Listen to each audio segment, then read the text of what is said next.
Hey, how you doing there again, folks? Me again, of course, Brandon Wenzel. Come back at you. Another offering. Off my sampler platter. Yes, indeed, folks. I'm playing for you series of videos I've been doing for a little while now. Go over there, try out food and drink items.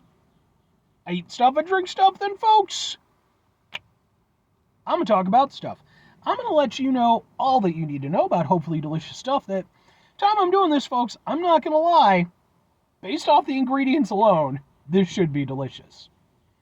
But we'll get to that. Folks, it's super simple format. I'm going to go over there and try out food and or drink items for you.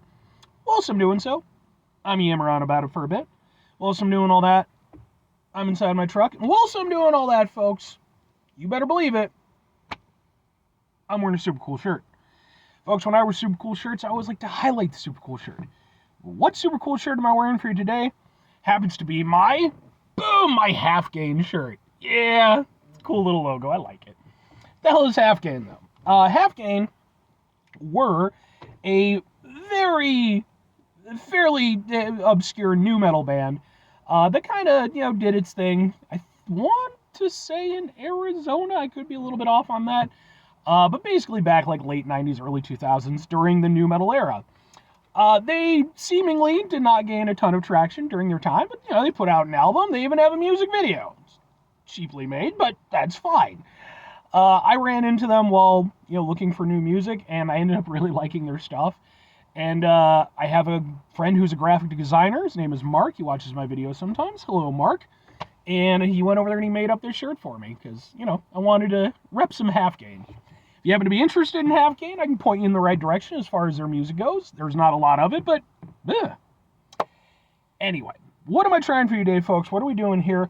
Why am I excited about this based off the ingredients? Well, folks, that's because I decided to go out to,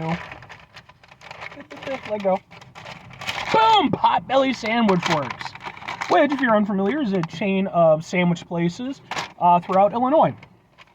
And turns out they have, well, I've known this for a while because I've reviewed plenty of their stuff. They actually have an underground menu, and occasionally they have online exclusives that you have to order through their app. That's where, boom, this comes into play. But what is this? This is their app exclusive. You have to go through the app to get this.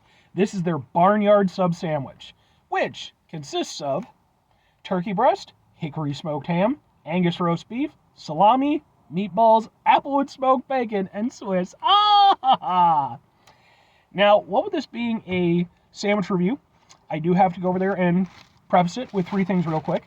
Number one, for over 3 years now, I've been going on sub sandwich adventures. What that means is, for 3 years, I've been going out to basically every place that sells sub sandwiches, be they chain locations, Walmart, delis, what have you.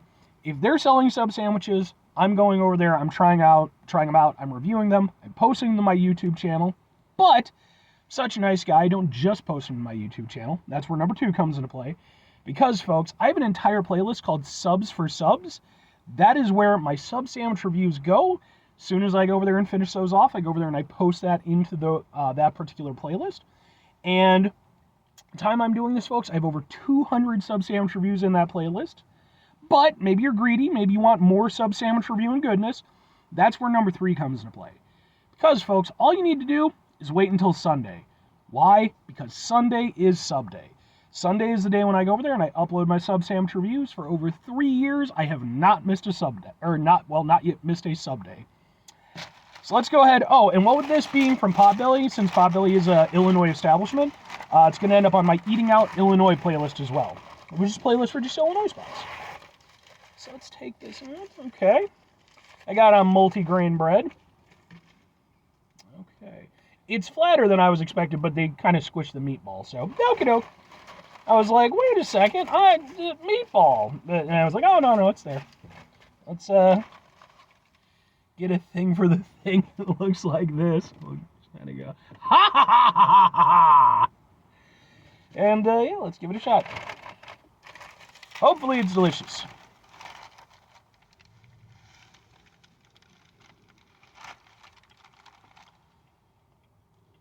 Meatball's nice.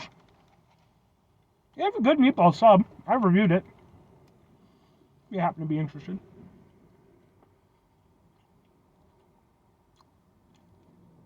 There's a nice, it sounds stupid and obvious, it has a nice meatball flavor to it. Now I will say, the meatball itself tastes nice. It is a little bit lacking without the sauce itself, because obviously, typically meatballs come in like a marinara sauce. This, sans sauce, but, okay.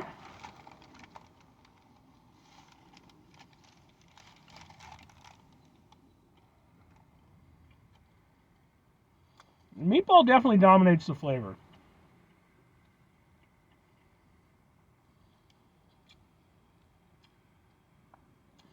The Swiss does come through nicely, though. And they're definitely using good Swiss, because it's able to compete with the other flavors.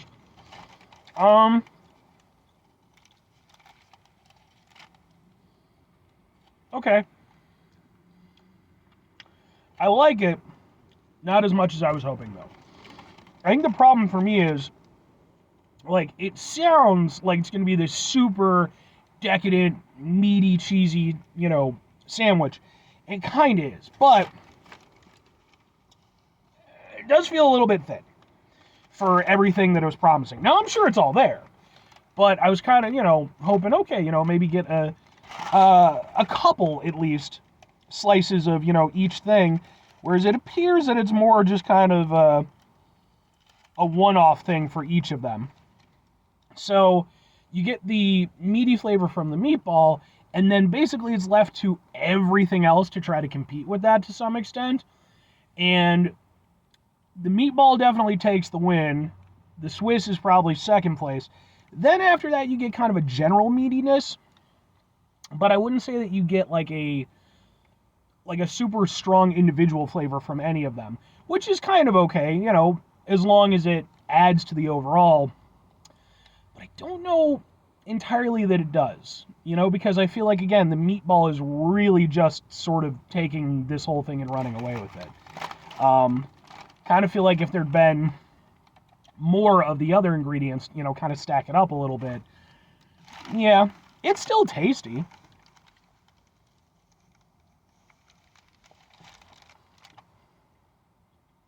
And you do get, kind of a little bit of a saltiness and a little extra meatiness from the rest of it. You get a little something from the bacon, a little something from the ham. The turkey's pretty much lost. It doesn't really stand much of a chance. The roast beef, maybe a little bit. Yeah. It's good, but it's not great. This is one of those, well, okay. Two questions have to be asked. Would I get it again? Would I recommend it? Maybe and kinda. So here's the thing. It's a good sandwich. It should be a great sandwich. This should have been a super duper easy win. Because Potbelly, they use pretty good ingredients as far as their sandwiches go. And all you really got to do is just take a shitload of meat, pile it high, put a little Swiss on it and melt it. You're going to have a good time. I feel like they kind of skimped on this one. And I mean, I get it, obviously, inflation and, all that stuff and everything. But yeah, I mean, I love the idea of this sandwich. This is the type of sandwich where if I got it from like a proper deli, I'm sure it would be one of my favorite sandwiches of all time. Because if you were over there, if you go to a proper deli, it's probably going to cost you a little bit more to be fair. But you're going to be getting more meat. That those meatballs are going to be that much more spectacular. Everything about this is fine. Does absolutely nothing wrong. The meatball flavor is nice. It's not exceptional, but, they have decent meatballs. It's just, again, it's a good sandwich, but it's not a great one. And I would love to see him go over there. And look, and I'm speaking for myself, obviously. And to be fair, you can customize, your sandwiches and stuff. So, I think if I were going to get this one again, that's what I would do. I'd probably go over there and, add on some extra meat just to give it that extra oomph. Maybe a little extra cheese to add in a little extra cheesiness. Because, again, fundamentally it works, and it's not a bad sandwich, but it's lacking for sure, which is a shame because again I like Potbelly, but that's why if I'm recommending it, kinda, how it's prepared may vary somewhat from location to location. Maybe on your end of things, maybe your Potbelly's a little bit more generous, and I'm not saying that mine is doing a poor job or anything. I'm just stating a specific fact. Place to place is going to be a little bit different regardless of training. It's not a bad sandwich, but I've certainly had better from Potbelly, and especially on their underground menu. So give it a shot, but just be reasonable in your expectation. Because again, for me, I really thought this was going to be it. 5 things before I get out of here. Have yourself a great rest of your day, spectacular rest of your week, monumental rest of your month, stupendous rest of your year. Folks, give themselves a truly proper meaty sandwich-tastic rest of your life, because this could have been so good. Final 2 things. Number 1, try to bring some positivity into the world. It's not always possible. It is, however, always appreciated. But what do you do if you can't do it all the time? I know I can't do it all the time. Here's what you're going to do, folks. You're going to try not to be an asshole. Now, folks, not always the easiest thing in the world to not be an asshole. Trust me. I know it. I live it. I'm out there every day with you in it. Life can be stressful and frustrating and just bullshit sometimes, folks. And when we find ourselves in situations where we have to deal with said bullshit, it's important we go over there, whenever possible, take a step back, try to mitigate the level of assholishness in our lives, hopefully do better for ourselves and for those around us. Very final thing, folks, do the thing. Whatever the thing is for you, that's what I want you to go out and do. Folks, what's your personal experience, location to location? Do you find that, not even just for Potbelly, just in general, do you find that typically they're pretty good about keeping the standards up, or have you had some places? I've got a Popeyes and a Burger King near me that, quite frankly, I don't go to unless I'm kind of have to. I'm willing to drive a little bit further out of the way, because, but let me know. Let me know any horror stories you might have, or any really good stories, too.